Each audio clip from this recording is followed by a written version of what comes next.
남쪽 유다에서 북쪽 갈릴리로 가시려던 예수님, 사마리아 지방을 꼭 거쳐서 가셔야 되겠다.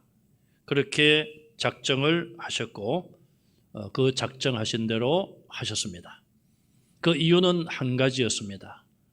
수가성의 사마리아 그 여인, 이방 여인을 만나서 전도를 하셨어요. 가장 죄가 많고 가장 구원이 시급한, 사람들은 아무도 관심을 갖지 않는 그런 여인이었지만 예수님은 그 여인의 영혼을 사랑하셔서 그를 만나시고 복음을 전하셨습니다. 내가 그리스도다. 그 여인은 주님의 그 말씀을 듣고 동네로 달려가서 지금까지 내가 행한 일을 나에게 말씀한 분이 계신다. 와서 보라. 그분이 그리스도가 아니냐. 바로 예수님이 그리스도라는 사실을 사람들에게 증거했습니다. 많은 사람들이 몰려왔고 예수님 말씀을 듣고 믿게 되었어요. 예수님, 우리와 함께 좀 더 계십시오. 그래서 이틀 동안 예수님께서 사마리아 지방에 계시면서 하나님의 말씀을 그들에게 전했습니다. 사마리아 동네 많은 사람들이 예수님의 말씀을 듣고 이렇게 고백을 합니다. 자기들에게 예수님을 전해준 여인에게 우리가 당신의 말을 듣고 처음에는 믿었지만 이제는 우리가 직접 와서 예수님의 말씀을 들어보니 이분이 정말 그리스도가 맞다는 것을 우리가 알게 되었고 이제 믿는다. 우리가 이제는 이분의 말씀을 직접 듣고 믿게 되었다. 그렇게 이야기를 하고 있습니다.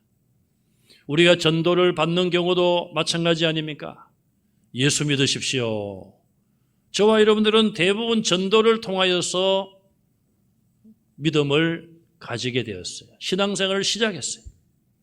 그런데 내가 예수님을 정말 믿고 보니 내가 인격적으로 주님을 나의 구주로 만나고 영접하고 나니 이제는 다른 사람의 간증이나 다른 사람의 이야기를 듣고 예수님을 믿는 것이 아니라 오늘 사마리아 사람들이 예수님께 또 그 여인에게 말한 것처럼 우리가 직접 친히 하나님의 말씀을 듣고 예수님을 그리스도로 믿는, 예수님이 내 죄를 위하여 십자가에 돌아가셨습니다.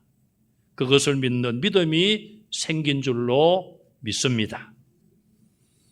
여러분, 예수님께서 이틀 동안 사마리아 성에 계셨다는 것은 굉장히 중요한 의미가 있습니다. 예수님의 공생의 3년 동안은 정말 하루하루가 바쁘셨고, 우리가 그런 얘기를 하죠. 분을 쪼갠다. 초를 쪼개서 일한다. 정말 바쁠 때는 1분 1초가 아깝지 않습니까? 예수님의 3년 공생애 동안 이틀이란 시간은 짧은 것 같지만은 굉장히 소중한 시간이었습니다. 그럼에도 불구하고 예수님께서 사마리아 성에 유대 지방의 사람들이 이방인이라고 멸시하고 이방인과 피가 섞였다고 무시했던 동족임에도 불구하고 이방인 취급을 당했던 사마리아 지방에서 예수님이 이틀 동안이나 계셨다는 것은 많은 시간을 그들에게 내어주신 것이고, 이틀 동안 예수님은 병자들을 고치지 않았습니다. 기적을 행하지 않았습니다. 오직 말씀만 예수님께서 그들에게 가르치고 전하셨어요. 그들이 예수님의 말씀을 듣고 예수님이 이 세상을 구원하실 참 구주라는 것을 그들이 믿게 되는 놀라운 역사가 일어났습니다. 남쪽 유대 지방의 예루살렘을 비롯한 그 지역, 우리나라로 말하면 서울과 수도권이죠. 이스라엘의 수도권에는 하나님을 잘 믿는다고 말하며 자랑하던 바리새인들과 율법을 잘 지킨다고 자랑하던 자들, 그들이 다 모여 사는 지역이었습니다. 그럼에도 불구하고 이 사마리아 지역에 와서 예수님이 이틀 동안 복음을 전하셨는데 그 지역에 있는 많은 사람들이 예수님을 구세주로 믿게 된 것입니다. 유대 지방의 사람들은 예수님으로부터 더 많은 말씀을 들을 기회가 있었고 또 그들은 스스로가 하나님을 잘 믿는다고 그렇게 자랑했던 자들이 아닙니까? 그러나 그들은 나중에 예수님을 향하여서 십자가의 못을 박으라, 바라바를 놓아주고 강도를 놓아주고 예수를 십자가에 못 박으라, 그렇게 외치며 예수님을 십자가에 못 박히게 했습니다. 그러나 사마리아 사람들은 지금 이 본문이 기록된 요한복음 4장은 예수님의 공생의 초기입니다. 말기도 아니고 초기에 예수님께서 단 이틀 동안 말씀을 전하셨는데 그들이 주님의 말씀을 듣고 예수님을 그리스도로 믿게 된 것입니다. 이것은 우리의 신앙이 눈에 보이는 표적과 이적 중심의 신앙이 아니라 하나님의 말씀을 듣고 믿는, 말씀 위에 집을 짓는 그 믿음이 참된 믿음인 것을 우리에게 보여주고 있습니다. 저와 여러분들의 믿음이 눈에 보이고 손으로 만질 수 있는 표적과 이적 중심의 신앙이 아니라 하나님의 말씀을 읽고 듣고 깨닫고 이 말씀 속에서 결단하시고 말씀을 실천할 수 있는 믿음이 되시기를 주님의 이름으로 축원합니다. 예수님은 이제 사마리아 지방에서 이틀 동안 복음을 전하시고 많은 열매를 맺게 되었습니다. 그러자 예수님은 육신에 주리고 피곤한 것을 다 잊어버리셨습니다. 내가 배부르다, 내게는 양식이 따로 있느니라, 제자들에게 말씀을 하신 것이죠. 이 한 여인의 영혼을 사랑하여 그에게 복음을 전했는데 이 여인이 예수님을 그리스도로 믿을 뿐 아니라 나가서 많은 사람들에게 전도하여 예수님께로 그들을 데려왔고 그들이 예수님을 그리스도로 믿게 되니 정말 예수님은 보내신 이의 뜻을 행하고 온전히 행하는 것이 내 양식이라는 그 말씀대로 예수님은 이제 만족하시고 배가 부르신 것이죠. 많은 영혼들을 구원했으니 육신의 음식을 먹고 만족을 누리는 것보다 더 큰 만족을 주님은 누리게 되셨습니다. 이제 이틀 동안 말씀을 전하시고 많은 열매를 맺은 것을 기뻐하시면서 갈릴리로 떠나시게 됩니다. 그러면서 하시는 말씀이 선지자가 고향에서는 높임을 받지 못한다, 제자들에게 그런 말씀을 하셨습니다. 예수님은 지금 자기를 극진히 대접하고 예수님의 말씀을 정말 귀하게 여기고 귀담아 듣고 그로 인하여 열매를 맺은 사람들이 있는 그 지역을 떠나가시는 것입니다. 예수님이 만약에 사마리아 지방에 계속 계시기를 원하셨다면 예수님은 많은 대접을 받으셨을 거예요.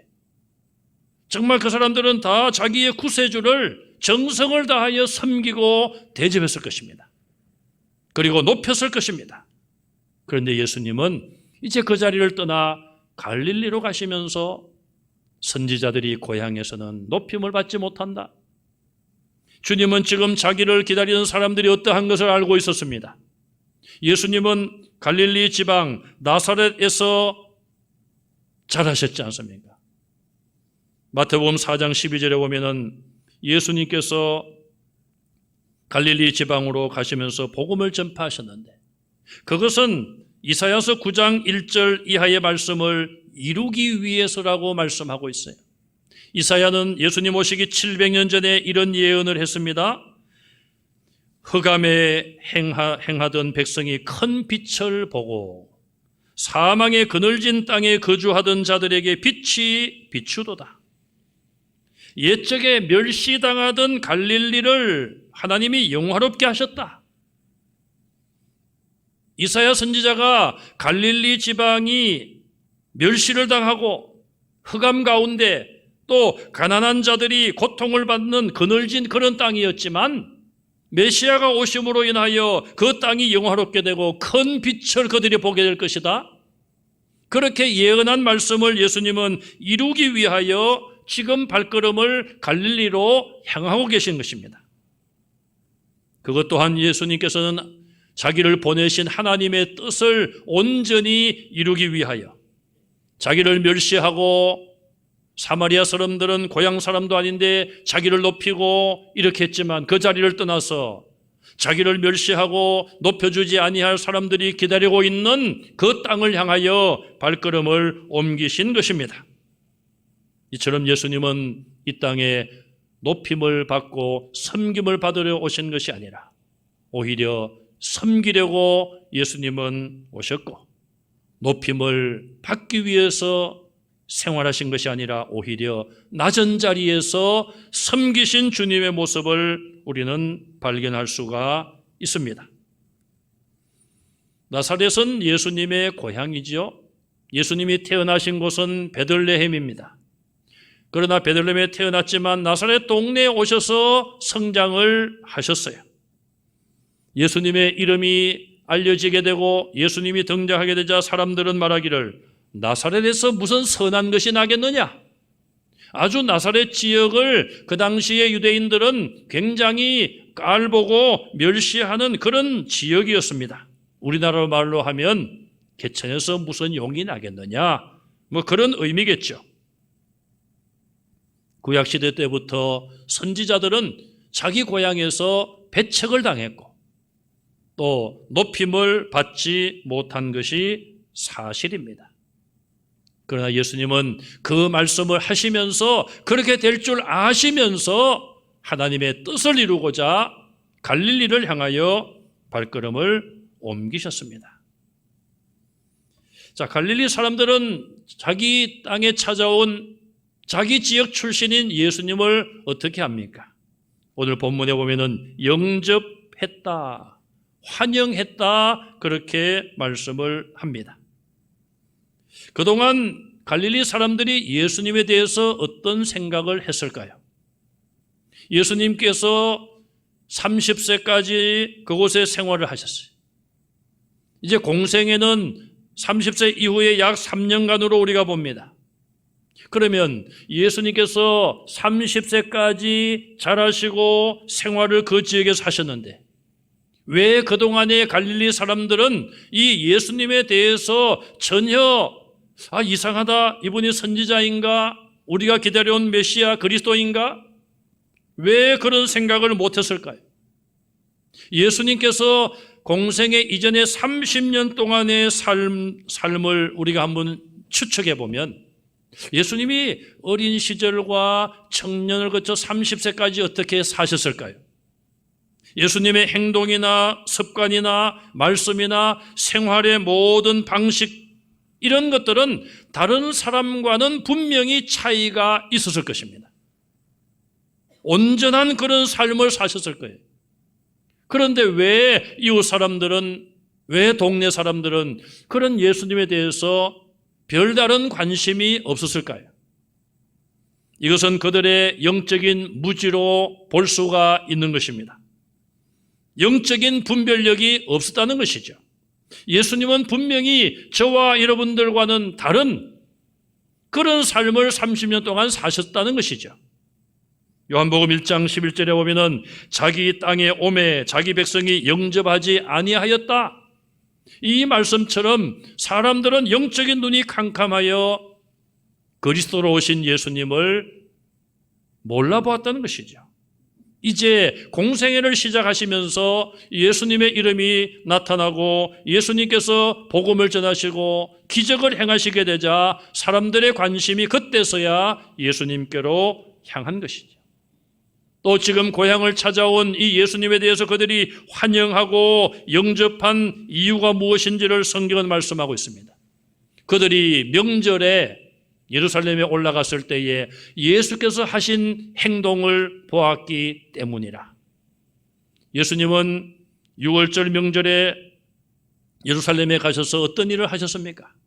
성전에 들어가셔서 장사판으로 만들어버린, 강도의 구려로 만들어버린 그 사람들을 책망하시면서 성전을 깨끗하게 하시는 일을 했습니다. 그런 모든 일들은 성전 관리자들과 제사장들이 다 결탁이 되어서 유대교의 높은 지위에 있는 자들이 다 결탁되어서 그들 마음대로 성전을 그렇게 세속화시켰는데 그 누구도 거기에 대하여 지금까지 이의를 제기한 적이 없는데 나사렛 출신인 예수님께서 장사하는 자들을 다 쫓아내시고 내 아버지의 집, 만민이 기도하는 집을 왜 강도의 소굴로 만들었느냐? 책망하셨던 그 위엄과 권위, 나사렛에서 올라갔던 자들이 다 보았습니다. 저 사람 예수가 아니냐? 우리 동네 예수가 아니냐? 아마도 놀랍게 그들은 그때서야 비로소 예수님의 참모습을 처음 깨닫게 된 것이죠. 그래서 이들이 지금 예수님을 환영하는 그 이유도 그들의 눈으로 예수님이 행하신 일을 보았기 때문에 예수님을 영접하고 있는 것입니다. 우리의 신앙은 때때로 눈에 보이는 것, 어떤 현상, 기적과 표적, 그런 것이 우리의 신앙의 어떤 기초나 기둥이 될 수도 있습니다. 그러나 그런 것만이 우리의 신앙의 기초와 또 우리의 의지가 된다면 환난과 시험이 오면은 그 환난과 시험으로 인하여 믿음이 흔들릴 수밖에 없습니다. 요한계시록에 보면은 마귀는 앞으로 우상을 통하여서 우상을 말하게 하는 기적을 행한다고 예고하고 있습니다. 여러분, 우리가 있는 눈앞에서 내가 보는 눈앞에서 어떤 사람이 나타나서 사람이 만든 어떤 우상에게 야, 너 말해라.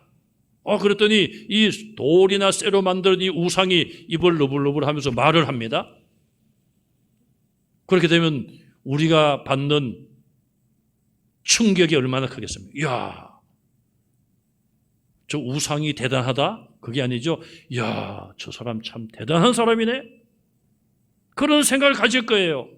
또 그 사람이 만약에 내가 바로 예수다 말이죠.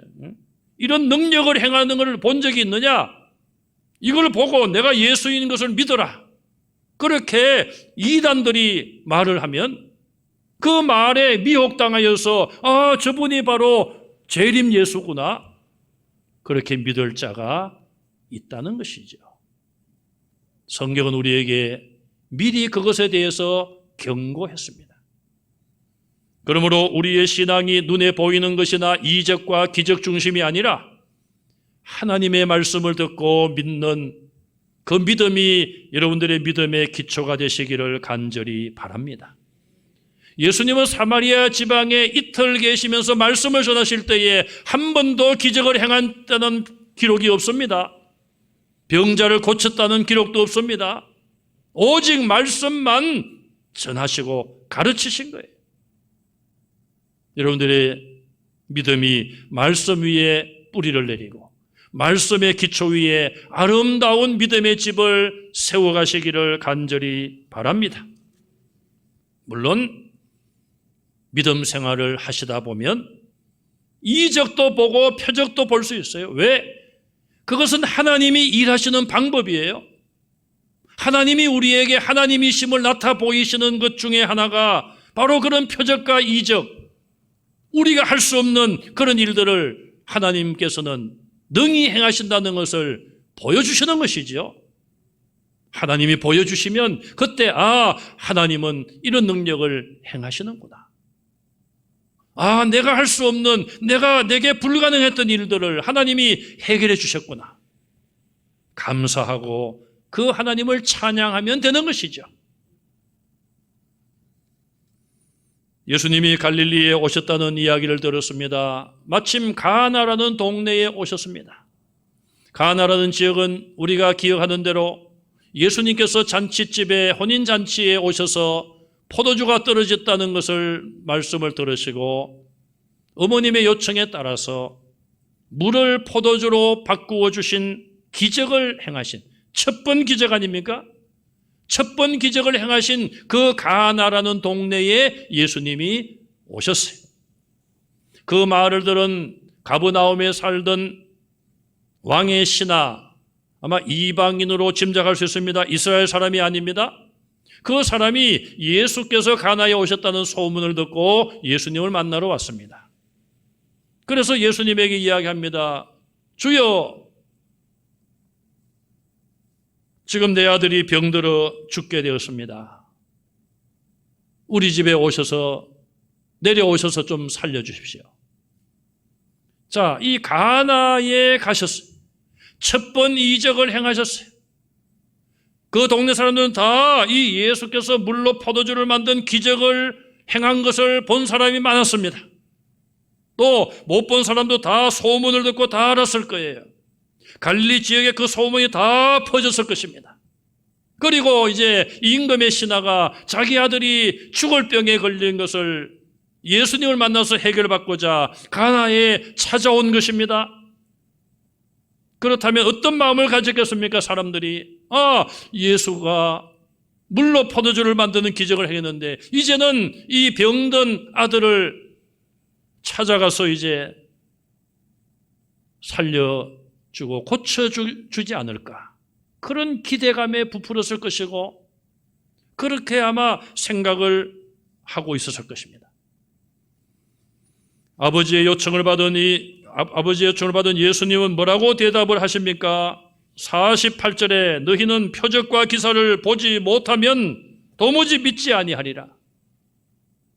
지금 예수님의 말씀을 듣고 예수님을 구주로 영접하기 위한 그들의 믿음이 아니라 그들은 지금도 또 다른 표적을 기대하면서 물로 포도주를 바꾸는 기적을 체험한 그 지역 사람들이 이제는 이 병들어 죽게 된 왕의 신하의 아들을 고칠 수 있는가?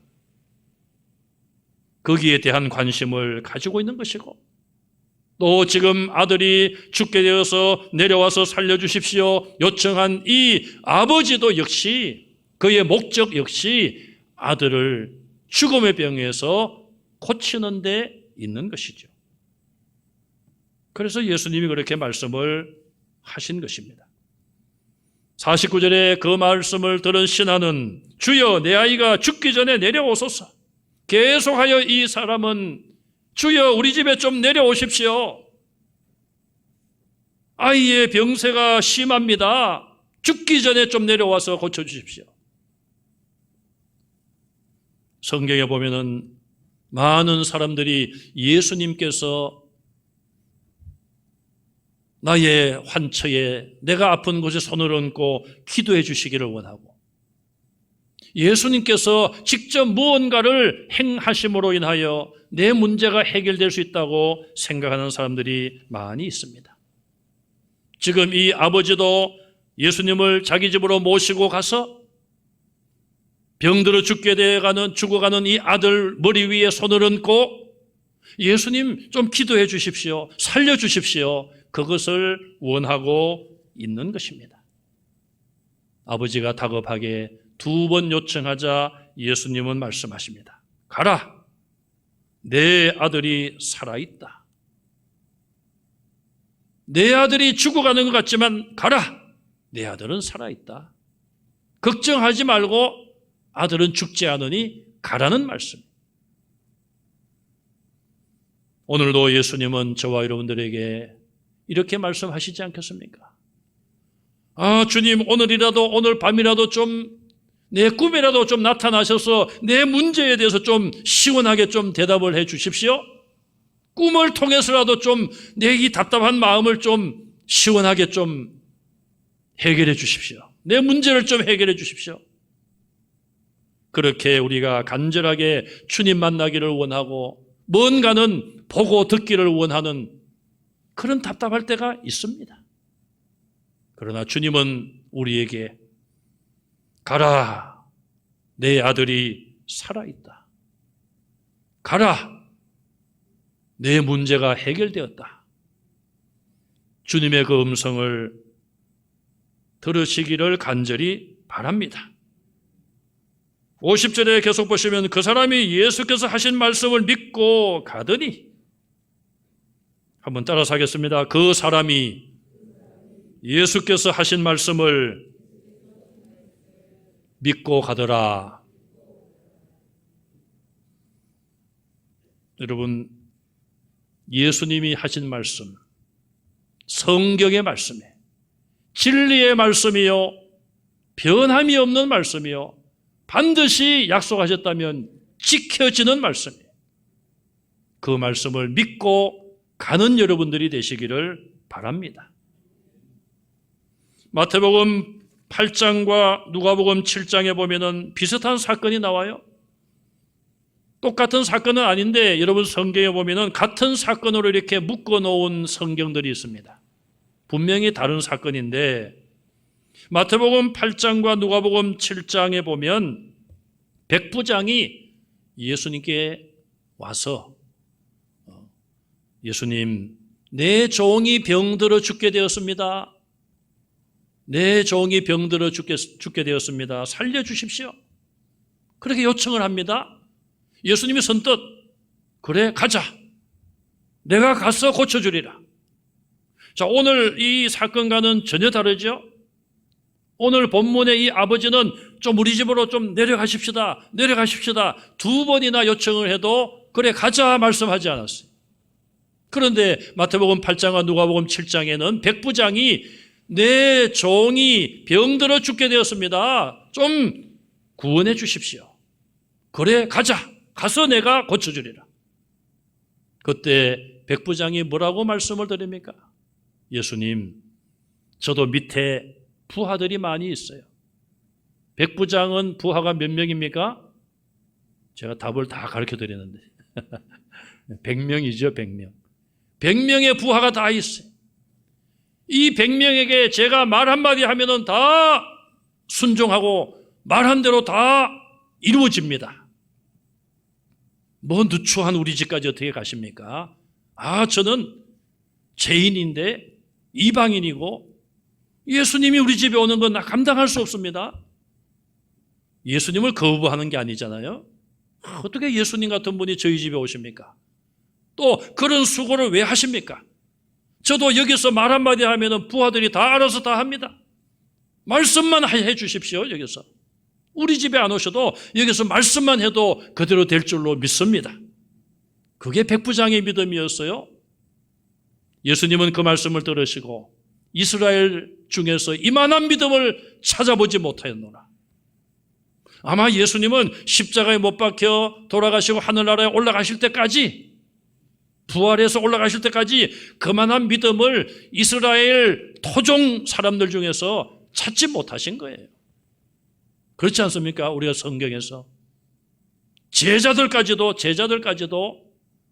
예수님 성천하시기 직전까지도 바른 믿음을, 온전한 믿음을 가지지 못했잖아요. 그런데 이 백부장은 이스라엘 사람이 아닙니다. 뭐 율법을 어려서부터 배우고 나는 율법을 잘 지킨다고 자랑해왔던 그런 사람도 아니에요. 내가 어떻게 예수님이 우리 집에 오는 걸 감당합니까? 여기서 말씀만 해 주십시오. 여러분, 오늘도 주님은 하나님 보좌 우편에 우리를 위해서 기도하고 계시며, 시간과 공간을 초월하시는 주님은 여러분들이 고난당하고 어려움 당할 때에 여러분 곁에 계셔서 여러분들을 다 보고 계시며 여러분들의 기도에 귀를 기울이시고, 가라 내 아들이 살아있느니라, 가라 너의 기도가 응답되었느니라, 그렇게 음성을 우리에게 들려주시기를 원하고 계심을 믿으시기 바랍니다. 우리가 그런 주님을 믿고 의지할 때에 주님은 우리에게 원하시는 그 말씀을 우리에게 분명히 하실 줄로 믿습니다. 이 아버지는 예수님의 그 말씀을 듣고 믿고 갔습니다. 그리고 내려가다가 종을 만나서 이야기를 듣습니다. 내려가는 길에 52절에 아이가 살아있다는 이야기를 듣고 그 낳기 시작한 때를 물어보니 7시라, 어제 7시라. 오늘날로 말하면 오후 한 1시쯤 되는 시간이에요. 어제 7시라. 이 아버지가 생각을 해보니까 어제 7시면은 바로 예수님이 내 아들이 살아있다고 말씀하신 그때인데 딱 맞는 것이죠. 하나님은, 예수님은 우리 인간이 수학을 만들도록, 수학이란 것을 만들도록 숫자를 만들고 수학을 만드신 분이 그런 지혜를 주신 분이 하나님이십니다. 그래서 하나님은 숫자적으로 정확하신 분이에요. 뭐 0.0001초도 틀림이 없는 분이에요. 주님께서 가라 내 아들이 살아있다 말씀하시는 그 순간에 저 떨어져 있던 가버나움에 있는 그 신하의 아들이 낳은 줄 믿으시기 바랍니다. 오늘 주님은 우리에게도 이런 믿음을 요구하지 않겠습니까? 너는 나를 본고로 믿느냐? 도마가 부활의 주님을 믿지 못하고 다른 제자들이 우리가 부활의 주님을 보았노라 그렇게 이야기할 때에 나는 안 믿어. 죽은 사람이 어떻게 다시 살아나? 나는 내 눈으로 보기 전에는 안 믿어. 아마 그런 말을 했을 거예요. 도마가 있는 자리에 부활의 주님이 나타나셨습니다. 도마야, 내 옆구리에 손을 넣어보고 내 손을 만져보고 믿음 없는 자가 되지 말고 믿는 자가 되라. 주여 나의 그리스도시며 나의 하나님이십니다. 너는 나를 본고로 믿느냐? 나를 보지 않고 믿는 자는 복되도다. 예수님을 2000년 전에 이스라엘에서 보지 않고도 믿는 저와 여러분들의 믿음이 복된 믿음인 줄로 믿습니다. 사도행전 17장 11절에 보면은 사도 바울이 전도를 하다가 베레아에 갔습니다. 성경은 이렇게 기록을 하고 있습니다. 베레아에 있는 사람들은 데살로니가에 있는 사람들보다 더 너그러워서, 옛날 성경에는 더 신사적이어서 그렇게 번역을 했죠. 간절한 마음으로 말씀을 받고 이것이 그러한가 하여 날마다 성경을 상고함으로 그 중에 믿는 사람이 많고 또 헬라의 귀부인과 남자가 적지 아니하니라 그랬어요. 데살로니가의 교회 성도들도 아름다운 믿음의 본을 보였는데 그보다도 더 신사적이고 마음이 너그러워서 간절한 마음으로 하나님 말씀을 받았어요. 여러분, 누가 하나님 말씀을 전하고 가르치시든지 간에 간절한 마음으로 말씀을 받으시기 바랍니다. 이제 앞으로 구역 예배도 이제 하반기가 되면 모일 수 있을 것 같아요. 구역장님이 말씀을 가르치시더라도 여러분들이 간절한 마음으로 그 말씀을 받으면 은혜가 되실 줄로 믿습니다. 그렇게 간절한 마음으로 말씀을 받으니까 그 중에 믿는 사람이 많아지는 거예요. 말씀을 듣고 믿는 사람이 많아지는 것이죠. 헬라의 귀부인과 남자들, 이방인들도 많이 말씀을 듣고 믿었다는 거예요. 표적을 보고 믿은 것이 아닙니다. 그렇다면 이스라엘 백성들의 신앙이 가장 훌륭해야 되죠. 얼마나 많은 표적을 보았습니까? 그러나 표적을 보고 기적을 보고 믿는 믿음은 온전한 믿음이 될 수 없음을 오늘 본문은 우리에게 말씀하고 있습니다. 마태복음 7장 24절에 그러므로 누구든지 나의 이 말을 듣고 행하는 자는 그 집을 반석 위에 지은 지혜로운 사람 같으리니 가라 내 아들이 살아있다. 그 사람이 예수께서 하신 말씀을 믿고 가더니 하나님이 우리에게 주신 말씀을 믿고 행하는 성도들이 다 되시기를 주님의 이름으로 축원합니다.